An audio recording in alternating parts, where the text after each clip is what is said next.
Pejuang Langit, liburan keluarga itu bukan cuma healing, tapi wujud syukur atas nikmat kebersamaan, ibadah dalam bentuk kesederhanaan. Gimana kalau liburannya sekalian bersedekah? Masya Allah ya.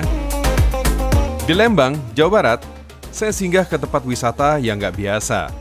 Berdiri di atas tanah wakaf, gak cuma tanahnya, tapi usahanya juga. Ada glamping, rumah makan, kebun, semuanya bagian dari wakaf. Keuntungannya gak masuk kantong pribadi, tapi kembali ke umat untuk bangun fasilitas kesehatan, sekolah gratis, dan kegiatan sosial lainnya. Masya Allah Pejuang Langit, betapa besar amalan sang pemberi wakaf ini ya. Tanah seluas 4 hektar lebih ini nilainya sangat fantastis, mencapai 250 miliar rupiah. Allahu Akbar. Dan yang lebih luar biasa, pewakaf tanah wisata Lembang ini juga enggan dipublikasi identitasnya. Hingga saat ini beliau sudah berpulang ke rahmatullah. Semua ia lakukan untuk menjaga amalannya dari riya dan menjauhkan diri dari sifat sombong yang dibenci Allah Subhanahu wa Ta'ala. Saya jadi penasaran nih sama sosok Gary, pemuda hijrah yang dipercaya mengelola tanah wakaf ini menjadi tempat wisata yang indah. Assalamualaikum. Waalaikumsalam. Gimana kabarnya Kang Gary? Alhamdulillah. Sibuk banget nih kayaknya nih. Alhamdulillah. Wah, Pejuang Langit. Jadi ini dia Kang Gary. Kang Gary ini pengelola dari tempat wakaf ini, Kang ya? Yang diamanahin Land of Wakaf Teras Lembang. Alhamdulillah. Nah, Pejuang Langit, Kang Gary yang juga keturunan Jepang ini dulunya jauh dari Islam. Hidup di dunia malam, gak bisa ngaji, tapi hidayah itu nyata. Sekarang beliau hijrah dan mewakafkan hidupnya untuk umat. Allahu Akbar. Kamu sekali-sekali tidak sampai kepada kebajikan yang sempurna sebelum kamu menafkahkan sebahagian harta yang kamu cintai.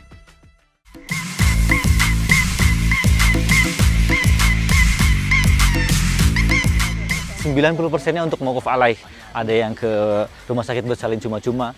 Itu semuanya biaya kelahiran gratis, bahkan sampai MPASI. Ada yang ke sekolah gratis, Kutab Al-Fatih. Gitu. Nah, ke mauquf alaih itulah ujungnya yang semua kita harapkan. Gitu, dari mulai wakif, kita sebagai yang pengelola di sini, yang jalanin bisnis. Kita kan ingin menjadi bagian dari sedekah itu ya. Betul, betul. Gitu, keberkahannya di situlah. Bismillah. Oke. Gitu.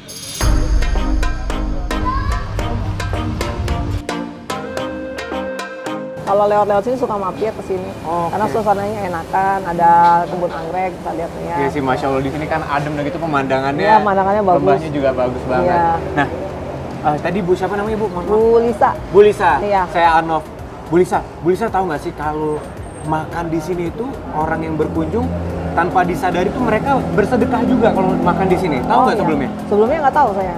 Nggak tahu? Nggak tahu sebelumnya, tapi kalau sekarang kan dikasih tahu ya, alhamdulillah berarti selama ini mampir ke sini sedekah, walaupun kemarin-kemarin belum tahu, belum niat ya, tapi kalau sekarang niat berarti kalau mampir ke sini. Alhamdulillah. Nah, jadi menarik Pejuang Langit di sini itu setiap kali orang datang, mereka tanpa disadari bersedekah Bu, karena tempat wisata ini dibangun di atas tanah wakaf, alhamdulillah. Oh iya. Wah, berarti gimana kalau tanggapan Bu Lisa tentang tempat wisata yang didirikan di atas tanah wakaf dan pengunjungnya ikutan bersedekah Bu?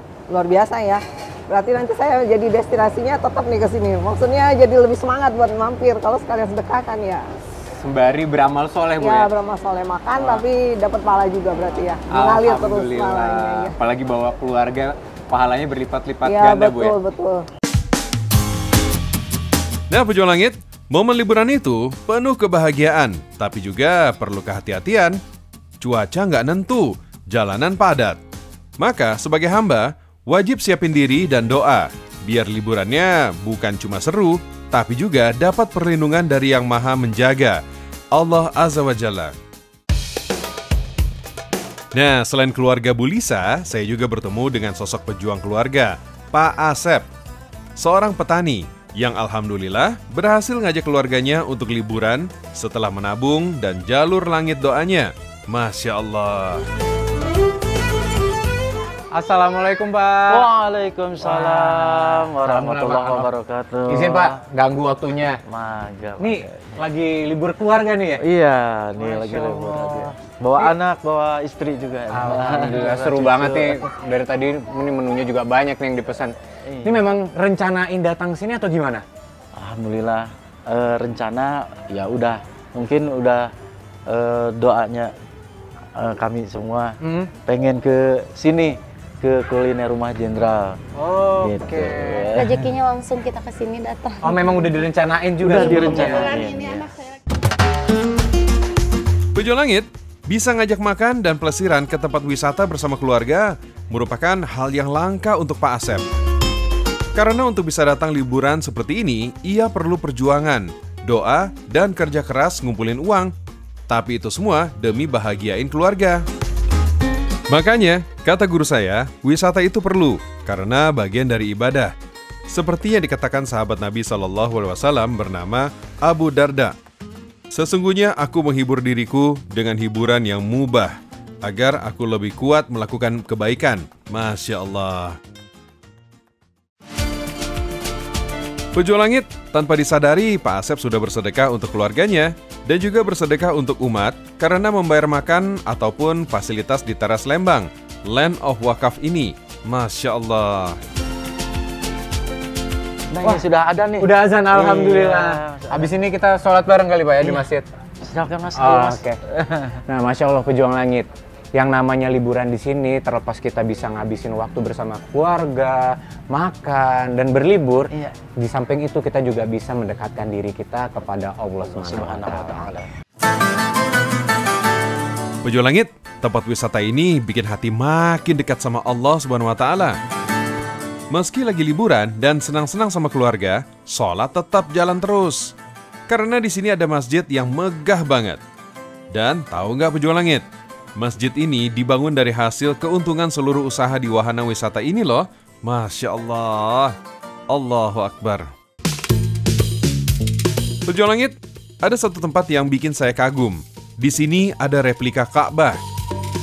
Ini benar-benar terasa hampir nyata. Masya Allah. Berasa sedang umroh Pejuang Langit. Hampir 100 orang bekerja di sini. Mayoritas warga sekitar. Masya Allah, semakin banyak yang terlibat, semakin banyak yang mendoakan. Ini sih insya Allah tambah berkah. Assalamualaikum Kang. Waalaikumsalam. Anof, Kang. Wah, halo Kang. Izin sebentar saya gangguin. Boleh, Pak. Kang, jadi tadi kan udah sempat ngobrol sama Kang Giri, katanya yang kerja di sini mayoritas warga sekitar ya? Iya Pak, saya dari Desa Cibogo, Kecamatan Lembang ya. Dekat dari Iya, sini? dekat di depan. Kalau Kangnya? Sama di belakang. Saya mah 5 menit juga nyampe. Wah, Masya Allah. Berarti bener nih Pejuang Langit. Kalau warga di sini tuh diberdayakan ya untuk pada kerja di Iya, sini. Pak. Berarti kerjaan keberapa nih? Apa sebelumnya? Ini kerjaan pertama saya Pak, karena saya baru lulus sekolah, kebetulan ini baru buka. Jadi saya Jadi langsung kerja di sini ya? Alhamdulillah dapat kerjaan. Alhamdulillah. Gimana Pak Kang? Pengalaman kerja di sini? Saya rasa di sini cukup nyaman Pak, dan mungkin kedepannya insya Allah saya ingin ke Mekah juga, soalnya lihat kabarnya Wah juga. iya, setiap hari ngeliat Iya, pemandangan lihat replika Ka'bah ya, replika jadi Ka'bah. pengen ya? Iya, jadi Wah pengen. insya Allah. Masya Allah, datang ke Baitullah adalah impian setiap muslim. Tapi keinginan Aryan ini begitu kuat Pejuang Langit. Usianya baru 20 tahun, tapi mimpinya sudah ia langitkan dengan amalan jalur langitnya. Allahu Akbar. Saya sambil sapu-sapu di sini juga sambil selawat. Siapa tahu saya tahun depan atau bulan depan mungkin bisa ke Amin, Ka'bah. Amin, Iya. Masya Allah. Jadi motivasi tersendiri Iya, ya? motivasi buat saya, pergi Pak. sana? Iya. Ya udah, saya doain semoga bisa dalam waktu dekat berangkat ke Tanah Suci, amin. Amin. Guru ngaji saya pernah sampaikan sebuah hadis. Pas banget sama konsep wisata ini. Wakaf itu bukan cuma buat ibadah, tapi juga bisa hasilkan manfaat. Lalu disedekahkan. Masya Allah, pahalanya terus mengalir tanpa putus. Wahai Rasulullah, saya mendapatkan tanah di Khaybar. Saya belum pernah mendapatkan harta yang lebih baik dari itu. Maka apa yang engkau perintahkan kepadaku? Rasulullah bersabda, jika kamu mau, tahan pokoknya dan sedekahkan hasilnya.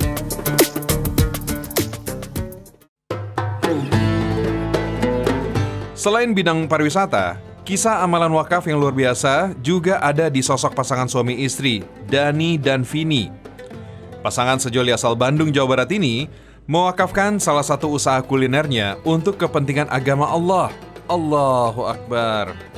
Bayangkan, seluruh keuntungan usahanya mereka salurkan untuk memberi makan anak-anak di beberapa pesantren, rumah Quran, dan panti asuhan. Allahu Akbar. Siapa sangka, usaha Kang Dani dan Teh Vini yang niatnya semata mengejar ridha Allah Subhanahu wa Ta'ala malah dibalas dengan keberkahan yang luar biasa. Usaha lancar, hidup tenang, dan berkali-kali diundang ke Tanah Suci tanpa mengeluarkan biaya. Masya Allah. Ya Allah. Wah. Alhamdulillah. Wah, Kang Dani. Sehat, Wah, ini ya. tangan kotor. Assalamualaikum. Waalaikumsalam warahmatullahi wabarakatuh. Alhamdulillah. Kita ketemu bisa akhirnya. langsung ketemu nih. Alhamdulillah. Maaf nih, saya terlambat datang tadi. Nggak masalah, Kang. Kebetulan ngisi dulu kegiatan manasik karena insya Allah 2 hari ke depan Allah kasih nikmat bisa mensamai jamaah untuk berangkat umroh. Masya Allah. Jadi, Alhamdulillah. Ini kebetulan juga nanti ada kegiatan sore. Bisa dilihat sama teman-teman semua. Kita berbagi di pondok pesantren langsung. Masya Allah. Burgernya ini yang Iya, disiapin. tadi Teteh bilang katanya hari ini mau berbagi di pesantren difabel ya? Iya, betul. Mihrab Quran kita langsung ke sana. Ada kurang lebih 70 santrian. Kita bikin 70 porsi langsung. Masak langsung di sana tapi kita ya. Oke. Jadi ini nanti dibawa yang banyak yang buat santrinya kita langsung masak di sana. Kang Dani, Yep. tadi kan Teteh sempat cerita katanya kalau bergerak ini salah satu bisnis yang akan wakafkan Yes, kepada umat. betul. Nah, gimana sih ceritanya? Kok sempat-sempatnya tuh kepikiran buat usaha diwakafkan dan penghasilannya itu 100% disedekahkan pula ke umat. Betul sekali. Untungnya di mana? Untungnya ada di unit usaha yang pertama tentunya. Oke. Jadi kita kan punya beberapa brand. Jadi memang bisnis ini lahir bukan dari cita-cita pengen kaya, bukan cita-cita pengen jadi orang terkenal, Baik. bukan. Tapi cita-cita dari awal dengan berbagi karena kita memulai dari komunitas. Sehingga ternyata berbagi itu butuh biaya yang besar. Iya, Dan benar-benar. Kalau kita punya program berbaginya pakai uang orang lain kan nggak elegan gitu ya. Benar. Akhirnya saya memutuskan untuk bismillah kita ikhtiar usaha sendiri. Hasilnya saya dipakai untuk berbagi. Jadi akhirnya kita bikin beberapa brand yang betul-betul 100% kita untuk sedekahkan. Pejuang Langit, sebelum sukses dengan berbagai bisnis makanan, Kang Dani pernah merasakan pahitnya kegagalan. Dari tahun 2008 hingga 2012, setiap usaha yang beliau rintis selalu gagal dan bangkrut. Kenapa? Karena saat itu ia hanya mengejar keuntungan duniawi semata. Saat itulah Kang Dani mulai bermuhasabah, mengevaluasi diri, hingga akhirnya di tahun 2012, Kang Dani membulatkan tekadnya kembali ke jalan Allah Subhanahu wa Ta'ala. Ia belajar dari para alim ulama hingga menemukan satu konsep hebat. Kejarlah akhirat, maka dunia akan mengikutimu. Inilah obat bagi kekecewaan yang pernah ia rasakan. Ia pun membentuk komunitas sedekah dan tanpa disangka keberkahan mengalir. Dalam waktu 1 tahun usahanya melejit. Pada akhirnya, satu bidang usahanya berupa burger ini diwakafkan untuk sedekah dan ridha Allah Subhanahu wa Ta'ala semata. Saya semakin yakin dengan pesan guru saya. Semakin besar menginfakkan harta, semakin besar pula pendapatan yang akan kita raih. Masya Allah. Yes, alhamdulillah nih Kang, kita sekarang sudah sampai di pondok pesantren binaan kita. Alhamdulillah. Dan ini harus saya sampaikan kenapa kita milih yang di sini untuk sementara ini. Sebetulnya kan kita ngeliling berbaginya. Karena kalau harus tahu bahwa kiainya, ustadznya yang punya pondok pesantren ini itu adalah seorang difabel Masya Allah. yang punya hafalan 30 juz kan. Wah, hafiz Quran. Hafiz Quran. Masya Allah. Makanya kenapa kemudian saya mau ngajak ke sini buat teman-teman semua bisa menjadi spirit bahwa apapun profesinya, siapapun dia, Ya. tidak terlepas dengan kekurangan fisik apapun, kalau dia pegang Al-Quran, Allah akan angkat derajatnya itu tinggi. Masya Allah, luar Itu tadi, Kang. biasa. Wah, namanya mihrab Quran ya. Yes, mihrab Quran. Dan kita akan ngasih makan santri-santri nanti nih, ya, Siap. langsung masak di sini. Pejuang Langit, guru ngaji saya pernah bilang, wakaf adalah salah satu amal jariah yang memiliki kedudukan istimewa dalam Islam. karena manfaatnya dirasakan oleh banyak orang dan dalam waktu yang panjang. Sementara pahalanya akan terus mengalir selama objek wakafnya masih bermanfaat bagi orang lain. Masya Allah. Setelah apa yang udah Akang Dhani lakukan, tentunya banyak nih keberkahan yang udah dirasakan. Boleh nggak di-share keberkahan apa aja sih itu, Kang? Nggak bisa diungkapkan sama kata-kata sebetulnya, karena saking banyaknya kan. Pertama, Allah kasih hadiah ketika ngurusin agama lo ini, umroh gratis berkali-kali kan. Masya Allah. Kemudian Allah kasih kemudahan untuk cari tempat buat buka cabang. Ya, termasuk kemudian kita dikasih rezeki punya sahabat-sahabat yang satu frekuensi dengan program ini kan, itu nggak bisa kita ini kan ya, indahkan bahwa itu adalah kenikmatan terbesar adalah punya sahabat-sahabat yang luar biasa, yaitu di Downloadnya tadi. Betul. Itulah yang keberkahannya, didampingi oleh sahabat-sahabat yang sama-sama satu frekuensi dan keluarga mendukung, istri mendukung, semuanya. Itulah salah satu bentuk keberkahannya. Masya Allah. Pejuang Langit, hari ini banyak sekali saya belajar dari Teh Vini dan Kang Dhani soal apa yang harus difokuskan dalam hidup ini. Saya jadi semakin mengerti akan janji Allah dalam sebuah hadis yang disampaikan guru saya. Kalau kita semakin diburu urusan dunia, maka Allah justru akan membuat diri kita rumit. Akibatnya, Allah hanya akan memberikan jatah rizkinya sesuai yang ditetapkan dalam takdirnya. Tapi jika fokus pada akhirat, justru Allah akan paksa dunia untuk tunduk pada kita. Masya Allah. Rasulullah SAW bersabda, barang siapa tujuan hidupnya adalah dunia, maka Allah akan mencerai-beraikan urusannya, menjadikan kefakiran di kedua pelupuk matanya, dan ia tidak mendapatkan dunia kecuali menurut ketentuan yang telah ditetapkan baginya. Barang siapa yang niat tujuan hidupnya adalah negeri akhirat, Allah akan mengumpulkan urusannya, menjadikan kekayaan di hatinya, dan dunia akan mendatanginya dalam keadaan hina. Nah, Pejuang Langit, sembari nikmatin burger yang berkah ini dan makan bareng para santri, saya sekalian izin pamit ya. Semoga episode kali ini bisa menginspirasi Pejuang Langit. Sampai jumpa di jalur langit berikutnya. Wassalamualaikum warahmatullahi wabarakatuh.